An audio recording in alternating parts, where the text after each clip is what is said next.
नशे फ़िरोज़ पूरी दुनिया की तरह गांव खाही ममन में वाक़ मरकज़ी इमाम बरगाह अल अब्बास में मौलूद काबा हज़रत अली अलैहिस्सलाम की विलादत के सिलसिले में शानदार जश्न मौलूद काबा का इनेकाद किया गया। इस मौके पर हज़रत अली अलैहिस्सलाम की विलादत की खुशी में केक काटा गया और कसीदा ख्वानी की महफिल मुनक़्क़िद की हुई।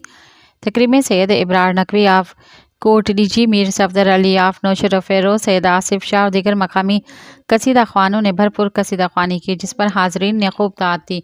जश्न में इलाके के तमाम मोमिनीन, सैकड़ों अक़ीदतमंदों और फ़ुक़रा ने बड़ी तादाद में शिरकत की। इस मौके पर मुकर्ररीन ने खिताब करते हुए कहा कि 13 रजब के बाबरकत रात मौलूद काबा हज़रत अली अलैहिस्सलाम की विलादत की रात है, जिनकी पैदाइश अल्लाह के घर में हुई। हम इस अजीम खुशी के पूरे जोश और खरोश के साथ मनाते हैं और इस मुबारक मौके पर तमाम मुसलमान भाइयों को दिली मुबारकबाद पेश करते हैं। जश्न के दौरान आतिशबाज़ी और पटाखे भी चलाए गए, जबकि हज़रत अली अलैहिस्सलाम की शान में महफिल का एहतमाम किया गया।